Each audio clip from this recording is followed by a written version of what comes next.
Man, oh man, things are heating up in this last episode of WandaVision before the finale. Let's talk about it.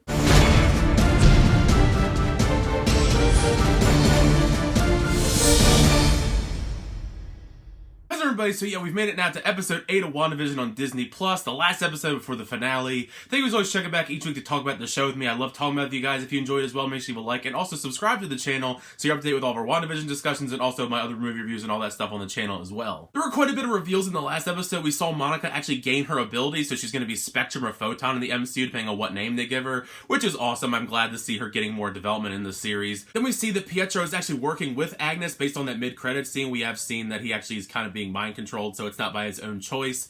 And then we find out the big thing that Agnes is actually Agatha Harkness, which I think we all suspected from the beginning anyway, but it was nice to actually see that officially revealed. We get that amazing musical number because it's been Agatha all along.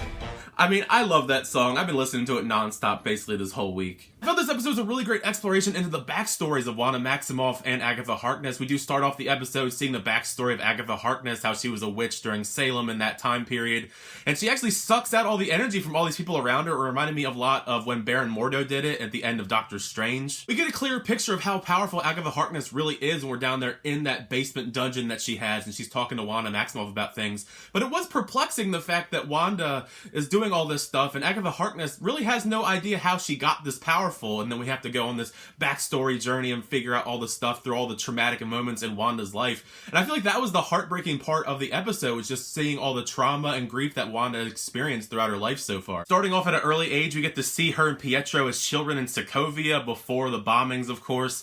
We see why she loves sitcoms so much. I thought it was a really nice touch to actually show the clips from all the different sitcoms that they parodied in WandaVision, just so we get a better glimpse of how well they actually portrayed each era in these episodes. And then we bounce to her around the time of Age of Ultron when she was with Baron Strucker and they mess around with the stuff with the Mind Stone, you know, Loki's staff. I thought that was really great. And once again, they incorporate the sitcom elements there as well. As I said, I guess I can see why they had so many sitcoms throughout the show, because she's watching them consistently as a way to cope when it comes to any trauma, really, not even just losing Pietro. Before Pietro, she's still watching these sitcoms. This episode in particular really wants me to revisit all the films that Wanda is involved in, just because we get so much more context to what's going on in them, because we didn't really get super tons of context with her character in all these appearances. And then we also get the Civil War aspect, because we get to see her and Vision actually talk about coping with loss of Pietro and all that. And all of it is really hard hitting. It really hits you in the heartstrings. I mean, that's not even the last one. That's probably the most saddest to me, in my opinion, is when Wanda actually goes to Sword and goes to see Vision in his body after Infinity War happened.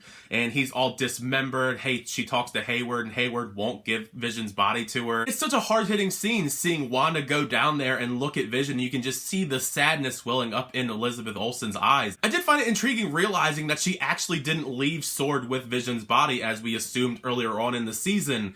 So I was wondering, okay, so she didn't leave with it, so what's this all about? And then of course we see Wanda drive to New Jersey, and that's when it gets really, really sad, when you see that she goes to this town. We see all those people that we saw brainwashed earlier on in the season as normal people. And that's kind of when my heart dropped, when she pulls out that document and it shows that was the house that her and Vision were going to get and, you know, live and probably start a family. And then she just loses it, which is actually causes the hex to happen. You just see all of the red energy fly out of her, completely change the town to an old school black and white sitcom, and Vision is reanimated. So that was a big shocker to me, the fact that this entire season, the Vision that we saw inside of the hex isn't real. So that's why he couldn't leave the hex and started dismembering, because he's not able to leave the hex at all. So that was kind of sad, realizing that the Vision that we saw and loved in this season was actually not real. It looks like we're going to get a final epic showdown between Wanda and Agatha, as we see at the end of the episode, Billy and Tommy are both being strangled by Agatha Harkness floating in the air.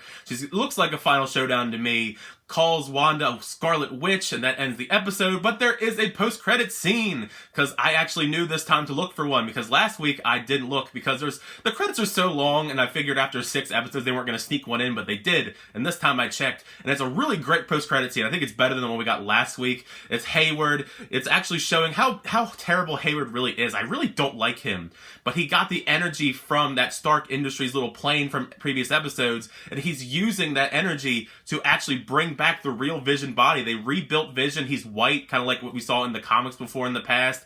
And it looks like he's alive, and it looks like they're going to use him as a weapon, which doesn't look good for Wanda and everyone in the Hex.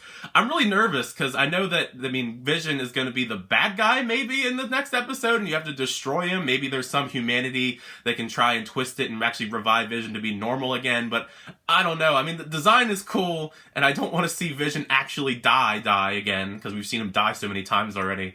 I don't know. It looks like I'm really excited for the final episode. I think it's going to be really epic. We got a lot of great backstory in this episode to lead up to this epic finale. I think it's going to be really fun. Just been my thoughts on WandaVision episode 8. I'd love to know your thoughts down below. What did you think of the episode when you check it out? Did you like it? Did you not like it? What do you think is going to happen next episode? I'd love to know all your theories down below as well, because those are one of the more fun aspects of talking about this show week to week. Thank you as always for checking my videos, though. I really do appreciate it. Make sure to like, hit the subscribe button. We'll keep my reviews, show actions, unboxings, and more next time. I'll see you guys later.